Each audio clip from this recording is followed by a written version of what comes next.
What's good with y'all, man? Welcome back to the channel. It's your boy Tarantino back with another video. If y'all haven't already, make sure to like, comment, subscribe to the channel. Ring that notification bell down below. And today we're gonna be reacting to, say, I investigated a city where every drug is legal. So apparently every drug is legal in whatever city this is. I'm interested to find out though. You gonna see. Drug addiction, Use my homelessness, voice, crime. man. Perhaps a few side effects of Portland? decriminalizing Portland? All drugs legal in Portland? Or is that like clickbait or something? every drug, or so I think. Many believe this city is a government experiment gone wrong. But how did this all happen and what can be done to fix it? So I met up with Kevin, a social worker born and raised in Portland whose life mission is to save this city before it's too late. I'm born and raised Portland, Oregon. I've worked in social services a couple decades now, primarily working with the homeless. I have watched as this has grown into a legitimate crisis. I believe we can solve this.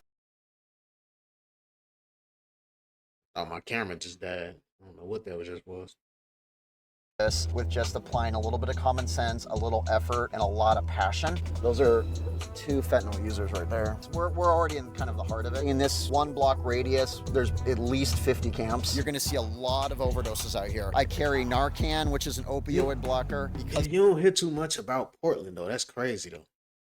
of Measure 110, this decriminalized all drug use, it's now just an open air drug scene. Well, smash and grabs are very common in Portland. We have a lawlessness city now. We have That's cops everywhere. that can't even pursue. They're not even really allowed to because it's not serious enough. And we're gonna walk past the Chinese garden here to an encampment. In any major encampment, there's They breaking in cars everywhere across the globe. Like that's almost a normal. It's sad but true. Like everywhere, every state. Just about. a mayor, which is a homeless person who's in charge of the encampment. I'm gonna introduce you to one of the mayors. Be a little discreet with the camera until we say hi. So I don't know these two. Keep that in mind. Put it down. Put it down. Anybody down there? Kevin? I want to see if JB and Kate. Yeah, you guys on our right now. All right. just pull a then knife out? and we walk away. Well, I've been here longer than you, brother. Hey, man, I'm Kevin. Oh, Kevin is bold right now. JB. JB don't live here. Oh, did he move? Neither does K9. Now get on. Where's K9? I don't know where. Let's go. You are the boldest man I've ever met in my life. I'm going to be honest. So what it appears is that we have a leadership change, and I noticed that right away because I didn't recognize them. The new mayor's been reelected. Either he's been reelected or he just took the office. You know.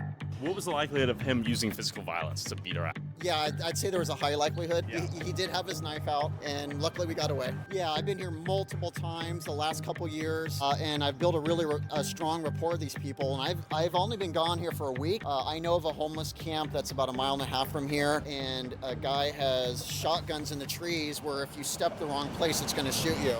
And this was the What? moment I realized Kevin is insane. How many other times have you been assaulted? I've been stabbed twice. I've been punched multiple times. I've had needles shoved into my back, hypodermic needles, so I had to get tested for HIV. Had a guy try to cut my head off with a machete last year. He chased me full speed. And the only reason I lived is because I dove last second as he swung. And after we called the police and he was arrested, he said, I was trying to kill you because I wanted to be murdered by the police. So I got hit once. He was upset I was filming him. The reason why I was filming him is because he was committing a crime. Right? Punched me again, knocked me to the ground, got hit in the head, got kicked, and then he walked away. What the hell? So if all this happening, like, what's your point of recording all of this? You're a patient guy, you gotta say. Yeah, you know, they're hearing voices, command voices that might say, Kill him. I need to kill Tyler. After hearing how many times Kevin's nearly been killed out here doing this, we went downtown to talk to some drug addicts to figure out how this all happened. So what's going on here? Is this fentanyl use? Well, I'm gonna go talk with him really quick. This looks like someone stripping potentially. Hell no. Hey, I'm with my friends. I was wondering if you would want to talk to him for a second for $5. Is this something you would want to do, dear? No? Okay. So this is, you know, she is severely mentally ill. She's holding a fentanyl pipe, and as you see, her pants are completely down. Oh, I see. I did not notice that. And, you know, she really is someone who needs serious mental health treatment, and it's Okay. not. She's not getting it out here. So fentanyl has completely replaced almost all other drugs. Okay. It got really popular the last couple of years. Started, we think in Philadelphia. Origin point is Philadelphia, Kensington, where we went.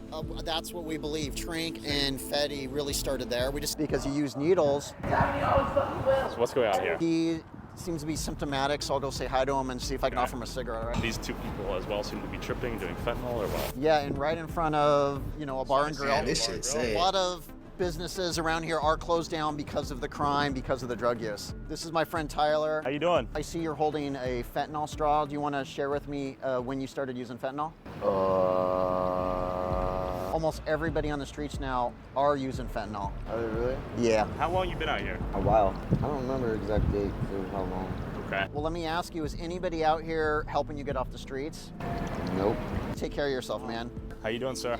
So you're doing fentanyl right now, yeah? I was loading. Why are you asking him question? He said it like he was gonna help him.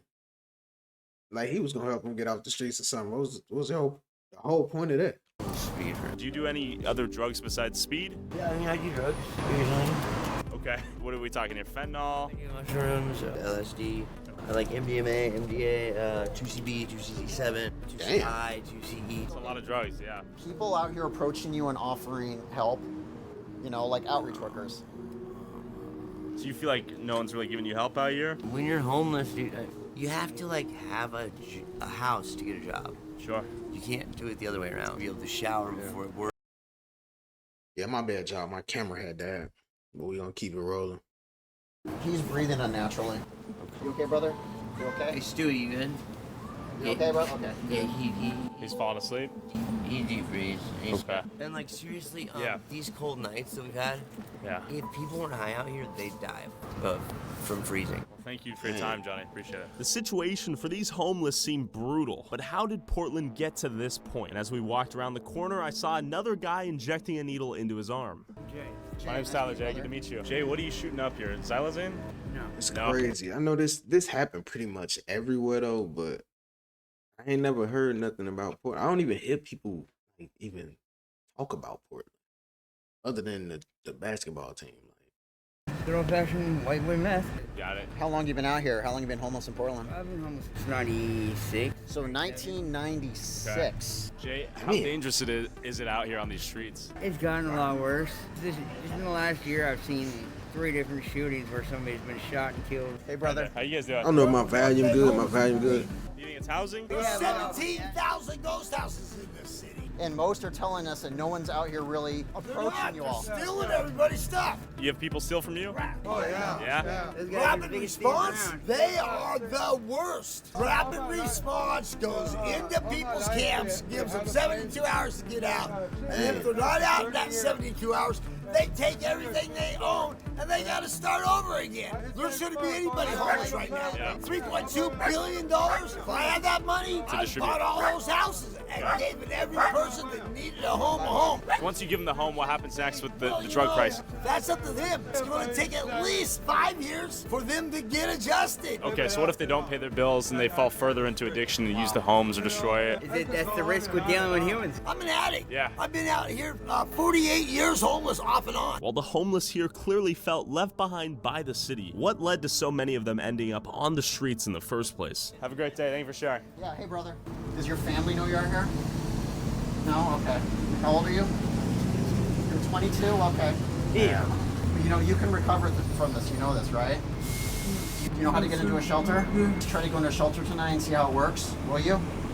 Please? With a 22-year-old kid on the 22? streets, barely able to speak anymore, common sense would argue drugs have an obvious and major role in this homelessness crisis. But what is the city doing to help this? So Kevin, you said the shelters, That's there sad. are places for these people to go to. The shelters, you get stolen from more in the shelters than I you do see. out here. You can live in a tent in a park, or you can go to a shelter where there's 91 bunk beds in one large room with no air conditioning, where people are coughing all night. There's some people living right under here, and I just want to introduce you to them if they're still here. So it is. Damn, it smells immediately like. I know. Hey there, how you doing, man? I noticed you have a suitcase. Is that what you used to carry all your things? And you move from place to place every night? Yeah, it's just a blanket, some kids. How easy is it to get your hands on fentanyl out here? Oh, crazy. And you know what this is, of course. Yeah. Have you ever had to use one of these on yourself or someone else? Or Somebody's had to use it on me like 5 times. how many times have you tried to quit? No, I need to be brutally honest with you. This isn't gonna last. You're not gonna last another year or two out here, brother. I'm not. You'll be dead in a year if you don't stop. You know this, right? Please. Would you go into a shelter, or go into treatment, or detox? I go to shelters. And there's a shelter right here. I know where it is. Okay, right on. So we see Yeah. a lot of people in wheelchairs with the unable to walk that are stuck out Yeah, I here was about to homeless. say, like, is he Gotcha. just And they're, of interviewing course, them, the or is he ones- actually trying to help them? Being victimized more than anybody. They're assaulted because they can't chase them, run away, any of that, Sure. and that's very common, sadly. Kevin, what is this right here? Blanchett House of Hospitality? Blank has been offering food to the homeless for decades. Okay. Look, I'm all about helping a person meet their basic needs, but let me ask you this. Yep. If you feed a person 10 years in a row, have you done them any good? You got to teach a man to fish. And out of nowhere, we heard this in the distance. And I'm like, you know what? That's actually true. This is neglect. Yeah. Let's go. So that was a gunshot. I know this might look kind of weird, but I keep looking. It looked like I'm looking the opposite way, but I'm really not, because I got a screen here. Well, screen here, and then I got a screen here. I got 2 screens, so it look weird. But anyway, Okay, let's go. So let's go. So how often do you hear gunshots out here, and who just got blipped? Well, Someone just got shot, you think? I don't know, but that was a gunshot. Okay, you're used to it. Well, yeah, I mean, you hear them. It was pointed at us? Okay. It did actually come from the camp we were kicked out of an hour ago when the guy pulled the knife on us. You know, murders are common out here. I mean, one way to get away with a murder out here is to call it an overdose. This happened to one of my clients recently. You from the is trenches, they you put used to 2 hearing fentanyl gunshots. pills in his drink, and he wasn't a user and died of an overdose. It was, you know, the fentanyl powder, and they put it in his drink. Actually, they did it sort of as a joke. He overdosed and died. So we're not gonna get fentanyl overdosed. There is a 60% chance that's not going to happen. And you have Narcan in case I touch it or Pasha touches it or you touch it. Yeah, I'm prepared. But tell me about decriminalization of drug use in Portland. Portland, or really the state of Oregon, decided to decriminalize drugs was because some had argued that we shouldn't make drug use punitive and that we need to offer treatment. And that sounds great. But Portland took inspiration from places like Portugal and the Netherlands, places that successfully decriminalized drugs. But the big difference between them and Portland is that they had rehabilitation systems in place that they proved to work before they did it. Kevin thinks that Portland forgot to include Recovery, detox, treatment, all that stuff that they promised really isn't happening. A person who's using drugs oftentimes have gone through a trauma. And so what they lack is rational thinking. And so people who already make poor choices are unable to really stop using anyway, but now you've given them the freedom to use as much as they want. Sure. And that's terrifying. But why did the people of Portland vote for this? So we went to Fentanyl Fountain to ask the locals their opinion on the decriminalization Fentanyl of drugs. Fountain. This is the fountain. Now, Fentanyl of Fountain? course, any other day of the week, it's going to be a completely different scene here. Does it They, get worse throughout the week? Yeah, they come here Friday night and just and sweep everybody and clean it up. Yeah, and then the vendors come here and, you know, set up shop. How long you been out here in Portland? Almost 20 years. You were here from before and upstate New after York. decriminalization? I was, Okay. and it got progressively worse for a number of years, but they're definitely cutting the meth with fentanyl, because there'd be people running around that were really happy in the morning, just losing their shit in the afternoon. How does this place change after today? There are quite a lot of Okay. wandering people who don't have homes that do spend a lot of Okay. time here. Definitely have seen a lot of downtown businesses really struggling, not necessarily with the legalization of drugs, but just people camping in their doorway. Have you been in Portland for many years? My whole life. Okay, got it. So you've seen Portland before decriminalization and after? Sure. Have you seen any impact on downtown or? Okay. I hope you guys have an awesome day. Oh, okay. You too. Okay, we're noticing some general resilience, but Well, there is, because Sure. about 60% of the people voted for this I see. measure. They're not going to change their opinion. I feel like the decriminalization of drugs turned into the decriminalization of crime. You know, when you need help, the police don't show up. Do you support the decriminalization of drugs here? Yeah, of course I do, because it's no longer like our jails aren't filling up with junkies. Got it. Okay. Yes. Drugs aren't bad. They're just preferred for the people that can properly use them. Do you use drugs harder than weed out here? Unfortunately, yes. I take breaks. Okay. And not everyone can do that. Out here, I mean, people are still dying. I So- died last week. So you got hit with the Narcan, or? Yes. It doesn't work very well? Said it didn't work. I had to have injectable. Okay. And you almost died? I did die. Oh, you died and you were brought back. Does that scare you, or does it lead you to be like, damn, I should stop using, or is it just so hard to the withdrawal symptoms or whatnot? All three. Yeah, we've both died a couple times. That's why we've chosen not to mess with fentanyl anymore. Sure. Hi there. My name's Catherine. I'm currently unhoused because my wallet, ID, and phone were stolen a few months ago. It is impossible to get an ID when you are homeless. I want to work a job. I want to live inside. I was thrown out of my parents' house. I didn't use. They kicked me out for being queer and openly coming out to them. And then I had one argument with her. I told her to F off. The next day, she bought me a Greyhound ticket, sent me here. I have nothing. It's been 3 months since then. I was reported missing by someone on my TikTok account, not by them. They know where I am. They sent me here to be homeless, to die on the streets because I'm queer. I worked at a homeless shelter and came out as a she, they, non-binary, gender-fluid individual. I told them... Yeah, I ain't gonna say. I don't know what that type of stuff means. But. She, they. It's no longer she, her, she, they. And then I was fired. There were a lot of mixed opinions on the legalization of drugs, but the impact on downtown Portland was unavoidable. Baby! How you guys doing? Word! All right. While everyone else was busy getting high, Kevin wanted to show me another camp where someone tried to kill him. Here a few weeks ago, and there was a very unhappy person who tried to physically assault us who was living here. So that's why I was just saying be a little mindful of that. So look at that. You see those 2 propane tanks? Oh yeah, and that's what causes the tent fires. Got it. And the explosions. Hi there. Good to meet you. I just want to learn more about this crisis and kind of where we went wrong. There's a lot of different steps to that issue. Pretty complex. Yeah, like you know, every other person that walks by is asking for Fetty or whatever. Got it. Or blues. Do you feel safe out here? Lately, not so much anymore. And why is that? There's stories about violence against women. Full assault and that sort of thing? Or? Well, not just that, like murder, actual murder. Oh, murder, okay.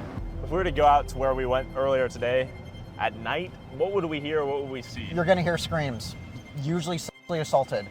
You know, I interviewed a homeless guy just a couple days ago. It says, I hear blood-curdling screams every night, and the most terrifying thing is when the screams abruptly stop. There is a known serial rapist that has been going to 10 to 10 at night, raping as many women as he can. I've interviewed 5 different women who have been raped by the same person in the same area. And the police haven't done anything about it? Well, none of the women have pressed charges because they're scared he will kill them. His nickname is the Viper. Life seemed harsh and dangerous for the homeless people in downtown Portland. But without reliable housing to go back to, reporting certain criminals means they'll have to return back to camps to face those who assaulted them in the first place. But what about the homeless people who have moved to the outskirts of Portland? What's going on here? Well, this is the infamous long line of RVs. We're going to be able to count at least 100 of them. Yep. Look at all these RVs. Where are the services that help these people? The fact that there's families out here stuck in RVs in the middle of summer is just really unacceptable. As we drove past hundreds of RVs with homeless families living in cars, I realized that homeless people were living anywhere here to survive. There was a couple families living in these tunnels that kind of go underground Portland. Okay, but even among the homeless, hierarchies, status, and power have developed in unexpected ways. All right, we've made it. Right across the way, these are $1 million condos. It's where the homeless live, and they have the identical view. Really incredible architecture. Anybody home? Hello? Anybody home? Hello? So no one's home? Probably not. Is it risky for us to be here? Well, yeah, I don't want to invade their space too much. There's like a machete and an axe right there. All right, let's get out of here. And they've kind of finessed the system by not buying $1 million property over here and just, you know, building one instead. So this is literally tens of thousands of pieces of driftwood, and someone has tunneled in, and there's a camp inside of here. Whoa, that's crazy. And they have boats right here to go on the water and explore. This would be like a 600-foot, one-bedroom apartment. So how many people do you think live in these communities with max capacity? I believe about 15. That's crazy, though. 15. So this is truly the upper elite, the Bill Gates of the homeless out here. Full-on mega mansion, bike in there, mayor presumably of this community. And what makes this extra special is he's the only one with a pier. Oh, that's beautiful. This place right here, pristine, beautiful. And then a nice access point to a nice little ocean view. The detail, look at the bricks. Oh my God, you're right. That's detail, that's incredible. This is crazy. It's very creative. Damn, what they they've didn't done out really here. These are humans. It doesn't matter who you voted for. Can't we all work together? Holy fuck, scared the shit out of me, dude. I'd say if you want real change, vote differently. Vote for the candidates, vote for the people with common sense ideas. The ones actually make a difference. So how could anyone watching help you on your mission? Well, I have a Twitter page, Kevin V. Dahlgren, or just type Kevin Dahlgren in homeless and you're going to find me. And then truthonthestreets.org is my website. Okay. And of course, I have a YouTube channel called Truth on the Streets. Thank you for having us. Thanks, brother. Appreciate it. Kevin is my favorite dude ever and is helping make a real change. Can we help him get to 100,000 subs and help him save the city of Portland? Thanks, guys. Damn. But yeah, video's a little crazy, man. I ain't never know that about Portland, but that's the end of this video, man. If y'all haven't already, you made it this far in the video, make sure to like, comment, and subscribe. Ring that notification bell. And shit, I'm gonna follow y'all in, well, get in tune with y'all in the next video. Y'all make sure to follow me. Appreciate it.